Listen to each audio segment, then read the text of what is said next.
जो लोग ऑर्गेनिक खेती करना चाहते हैं या कर रहे हैं वो अक्सर पूछते हैं कि ऑर्गेनिक फार्मिंग में कीटों की रोकथाम के लिए जैविक पेस्टिसाइड कैसे तैयार करें। तो चलिए आज हम आपको मिलवाते हैं जैविक खेती के एक्सपर्ट डॉक्टर अजय बोहरा से, जो आपको जैविक पेस्टिसाइड बनाने की पूरी जानकारी देंगे। लेकिन इससे पहले यदि अभी तक आपने टेक्निकल फार्मिंग चैनल को सब्सक्राइब नहीं किया है तो इसे सब्सक्राइब जरूर कर लें और बेल आइकन भी दबा दें ताकि आगे आने वाले वीडियो की नोटिफिकेशन आपको मिलती रहे। नमस्कार किसान साथियों, मैं हूं डॉक्टर अजय कुमार बोहरा भिवानी से। मेरे पास बहुत किसान साथियों के फ़ोन आते हैं और शहरों से भी आजकल फ़ोन आने लगे हैं जो टेरिस गार्डनिंग और पार्क में अपना जो है ना सब्जियों का शौक पूरा करते हैं कि ऑर्गेनिक पेस्टिसाइड को घर पे कैसे तैयार किया जाए। ये जो आप इस डब्बे के अंदर देख रहे हैं ये प्योर ऑर्गेनिक तैयार किया हुआ पेस्टिसाइड है। इसको तैयार करने की दो विधि हैं। इसको एक तो सड़ा के तैयार कर सकते हैं, एक इसको उबाल के तैयार कर सकते हैं। मैं इन दोनों विधियों के बारे में इस वीडियो के माध्यम से आपको सारी जानकारी दूंगा और बताऊंगा कि किन किन पौधों की आपको इसके लिए ज़रूरत पड़ेगी और कितनी मात्रा में इसको यूज़ करना है और तैयार होने के बाद इसका यूज़ कैसे होगा। तो इसका मेन उद्देश्य ये है कि पूरे देश में लैंग्वेज प्रॉब्लम आती है हमें, तो पौधे की पत्तियां देख के आपको अंदाज़ा हो जाएगा कि भाई आपके क्षेत्र में इसको किस नाम से बोला जाता है। ये नीम का पौधा है। हमारे कई स्टेटों में जहाँ हिंदी समझते हैं लोग इसको नीम ही बोलते हैं और जिस भी लैंग्वेज में आपके यहाँ इसको बोलते हो तो आप इसको पत्ते को देख लें और आइडिया लगा लें। लंबा पत्ता होता है, इसके अंदर कट बने होते हैं और इसका जो आखिरी किनारा बनता है ये नुकीला बनता है। नीम के बाद जो अगला पौधा आता है इसको हम बोलते हैं आकटा। किसी क्षेत्र में इसको आक भी बोलते हैं, आंकड़ा भी बोलते हैं। तो इसका ये आप पत्ता देख लें अच्छे से और इसका ये फल को भी देख लें। ये ऐसा इसके ऊपर फल आता है और ये बड़ा ही औषधीय पौधा है। इसके आयुर्वेद के अंदर बहुत ज़्यादा यूज़ है, बहुत सी दवाइयों में इसको यूज़ किया जाता है और हमारी ऑर्गेनिक फार्मिंग के अंदर भी इसका बहुत बड़ा रोल है। तो ये आकटा हो गया जी। इसके बाद जो ये है पौधा इसको धतूरा बोलते हैं। ये आप इसको थोड़ा पत्ता देख लें अच्छे से। ये इस तरह का पत्ता आता है इसके ऊपर और इसके ऊपर छोटी बोल के साइज़ का एक फल लगता है जिसके ऊपर कांटे लगे होते हैं बहुत सारे, वो उसका फल होता है। अभी इस पर था नहीं, तो इस पौधे की अच्छी पहचान कर लें। ये भी औषधीय पौधा है और ये हमारे बहुत काम आता है पेस्टिसाइड को तैयार करने में ऑर्गेनिक के। इसके साथ ये पौधा देखें, ये बड़ा जाना पहचाना मिलेगा आपको, क्योंकि जब आप आमतौर पे रोड पे गाड़ी चलाते हैं तो आपको रोड के जो है ना फुटपाथ एरिया पे मैक्सिमम यही लगा दिखाई देगा। इसकी 7 से 8 प्रजाति आती हैं। जैसे इसके अंदर जो फ्लावर है ये येलो कलर का है। इसमें किसी में आपको ग्रीन कलर का मिलेगा, किसी में वाइट कलर का मिलेगा, इसके अंदर ऑरेंज कलर भी आता है। तो इसकी खासकर आप पत्ती की पहचान कर लें, कनेर बोलते हैं इसको। इसकी जो पत्ती है ये लंबी पत्ती बनती है, आंखें से नुकीली बनती है। किसी वैरायटी में थोड़ी चौड़ी हो जाती है, वो कोई इशू नहीं है, लेकिन इसका फ्लावर देखेंगे ना आप, ऐसा ही फ्लावर बनेगा। ये बड़ा ही विषैला पौधा है। इसको कोई भी जीव जो है नहीं खाता है, जो पशु होता है। इसके बाद ये देखें, ये जो पौधा है ये अक्षंड है। इसकी पत्ती को मैं दिखा देता हूँ थोड़ा सा, ये ध्यान से देखें। इसको अश्वगंधा भी बोला जाता है। ये बड़ा ही गुणकारी पौधा होता है। औषधि भी इसकी जो है ना बहुत ज़्यादा वैल्यू है पौधे की। इसके साथ ये पपड़ी है। ये बड़ा ही हरा भरा पेड़ होता है, जैसे शीशम होती है ऐसे ही। ये शहरों में आपका जो है जो भी एरिया होता है ना ग्रीन एरिया, उसके अंदर मैक्सिमम आपको लगा मिलेगा। इसके बाद ये भांग का पौधा है।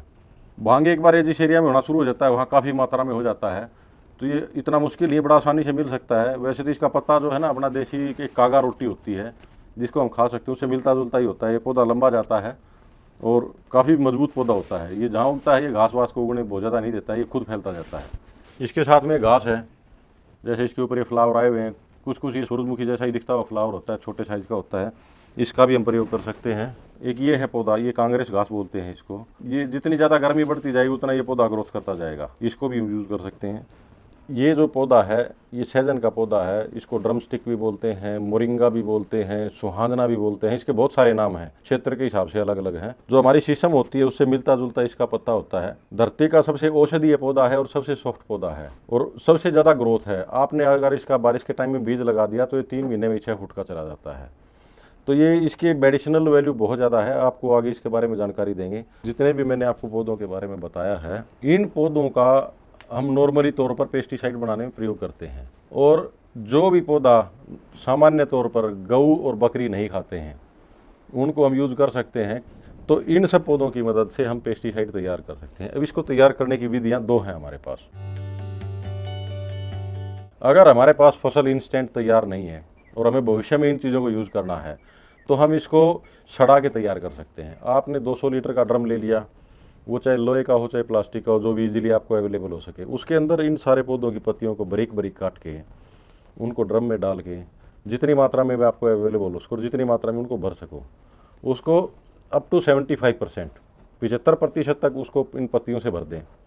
और इनके साथ साथ आप उसके अंदर उसको और असरदारी बनाने के लिए कुछ प्याज का भी यूज़ कर सकते हैं, लहसुन का भी यूज़ कर सकते हैं, थोड़ी बहुत अदरक भी डाल सकते हैं और तेज़ मिर्ची भी डाल सकते हैं। जो तीखी मिर्च आती है, हरी मिर्च, उसको भी डाल सकते हैं। तो इन सब चीज़ों को आप जैसे ही ड्रम में डाल देंगे तो उसके अंदर आपको पानी भर देना है और पानी में 25 से 30 दिन इसको सड़ने देना है। तो 25 से 30 दिन सड़ने के बाद इसका जो लिक्विड सोल्यूशन तैयार होएगा, उस लिक्विड सोल्यूशन को आप पेस्टिसाइड के तौर पे यूज़ कर सकते हैं। और यही तरीका इसको बॉयल करने का है कि आपके फील्ड में प्रॉब्लम है, आपको नेक्स्ट डे या उससे नेक्स्ट डे 2-3 दिन के अंदर पेस्टिसाइड की ज़रूरत पड़नी है, तो आप इन सब चीज़ों को काट के अच्छे से और लोहे के ड्रम में या बड़े कढ़ाई में उबाल के और उसको आप पेस्टिसाइड के तौर पे तैयार कर सकते हैं। इनको मिनिमम आपको 8-10 घंटे उबालना पड़ेगा।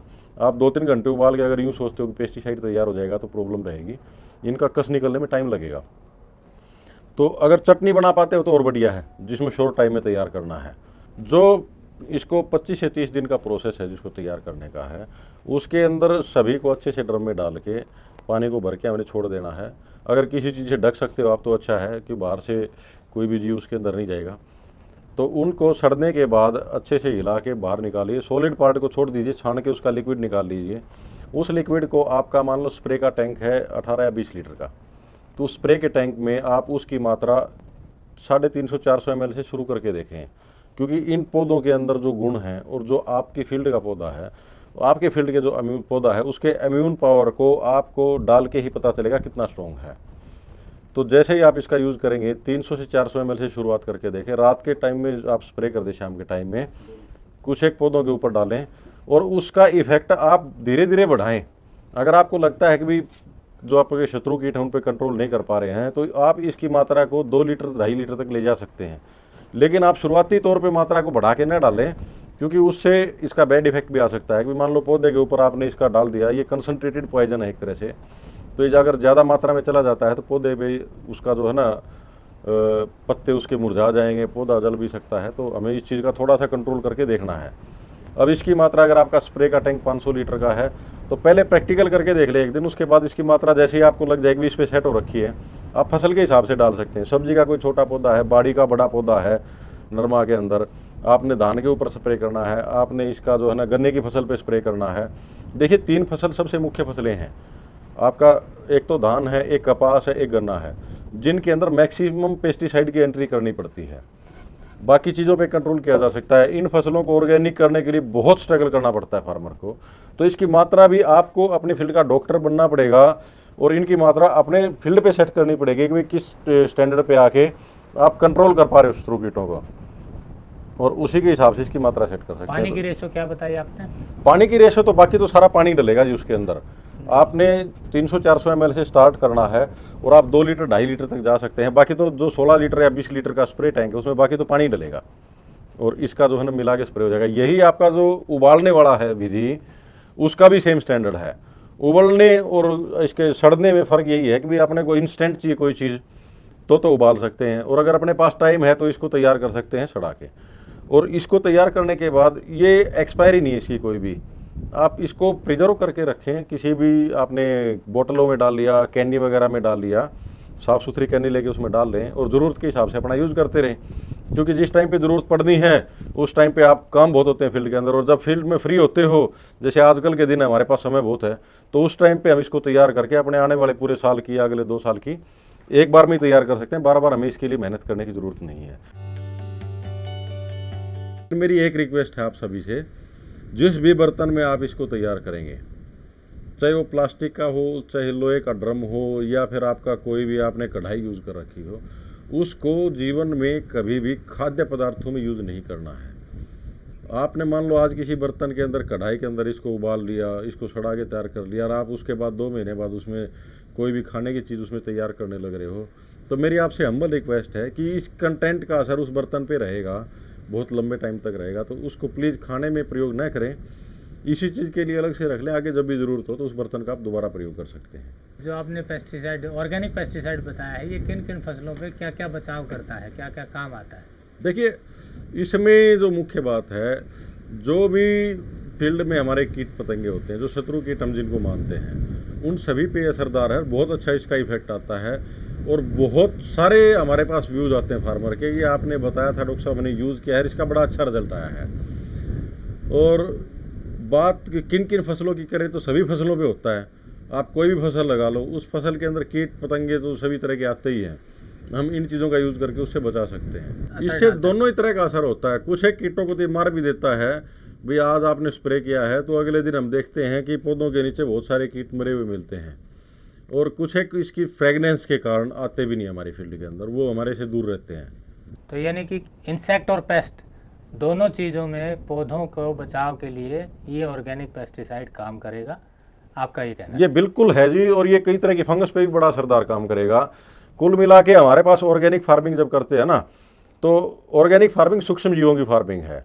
और ये हमारे जो मित्र कीट हैं वो इस चीज़ को यूँ मान लो कि भी बर्दाश्त कर सकते हैं, और शत्रु कीट इस चीज़ को बर्दाश्त नहीं करते, वो ऑप्शन ढूंढते हैं, दूसरी फील्ड में चले जाते हैं। वो आपकी फील्ड डाइवर्सिफाई हो जाएगी और हमारी फील्ड के अंदर जो है ना मित्र कीटों का जो है यूँ मान लो कि क्राइटेरिया बढ़ जाएगा, वो ज़्यादा रहना पसंद करने लग जाएंगे। जी, एक बार आप शॉर्ट में फिर से बता दें कौन कौन से पौधे आपने लिए? सामान्य तौर पे हम जो इजीली हमारी नेचर से अवेलेबल हो सकते हैं, जैसे नीम हमें मिल सकता है आसानी से, हर एक क्षेत्र में होता है। आक या आकटा बोलते हैं, ये मिल सकता है। धतूरा है, भांग है, कनेर है, पपड़ी है, लहसुन कर सकते हैं, प्याज कर सकते हैं, अदरक डाल सकते हैं, हरी मिर्ची भी डाल सकते हैं। सामान्य तौर पर जिस पौधे को गऊ और बकरी नहीं खाती है, कांग्रेस घास लगा लो, या बहुत सारी ऐसी घास होती है जो क्षेत्र वाइज होती है, मान लो हमारे यहाँ नहीं है, आपके यहाँ है, आप उन सभी घासों का प्रयोग कर सकते हैं। उसको प्रयोग करने से पहले एक रिक्वेस्ट है, जितनी भी आप ये लेके आते हैं टहनियाँ, इनको थोड़ा सा पाइप से पानी से धो लें और उसको धोने के बाद यूज़ कर लें, उबाल लें, तो उससे क्या है कि मिट्टी का कंटेंट उसमें नहीं आएगा। जो डस्ट है और जो पोल्यूशन है वो आपका धुल जाएगा और आपको एक नेचुरल चीज़ मिल जाएगी और ओरिजिनल मिल जाएगी बगैर किसी मिलावट के। ये कितने पानी में कितनी पत्तियां डालें, ये सारी कंपोजिशन क्या होनी चाहिए? इसके लिए बड़ा आसान सा फार्मूला है। जो भी हमारे साथियों के पास बर्तन हो, चाहे वो आपके पास ड्रम 50 लीटर का है, 100 लीटर का है, 200 लीटर का, इस बात से कोई फर्क नहीं पड़ता। सभी पत्तियों को बराबर मात्रा में बारीक बारीक काट के उस बर्तन को आप अप टू 75%, मतलब आधे से ज़्यादा भर दें, और बाकी जो स्पेस बचता है उस स्पेस के अंदर आप उसमें पानी भर दें, तो ये आपकी मात्रा सफिशिएंट हो जाती है। और जब आप उसको उबालें तो उबालते हुए उसमें थोड़ा सा ध्यान रखना है, उस बर्तन को थोड़ा सा खाली रखना है, क्योंकि बॉयल होते हुए ये जब उबलता है तो पानी बाहर निकल के और आग पे गिरने का खतरा बन जाता है। तो उसको थोड़ा खाली रखें तो बॉयल हो जाएगा, और जब बॉयल होते हुए वो वेपोराइज होगा पानी, उसमें पानी घट जाएगा और पत्तियां ऊपर आ जाएंगी, तो उन पत्तियों को हमें डुबो के रखना होता है। तो दोबारा उसमें पानी ऑन ऐड कर दें ताकि वो पत्तियां उसमें डूबी रहें और उनका जो कश है वो पानी में अच्छे से आ जाए, और उसको आप ठंडा करके प्रयोग कर सकते हैं। अगर आपको यह वीडियो पसंद आया है तो ज्यादा से ज्यादा लाइक और शेयर जरूर करें। साथ ही चैनल को सब्सक्राइब करना ना भूलें।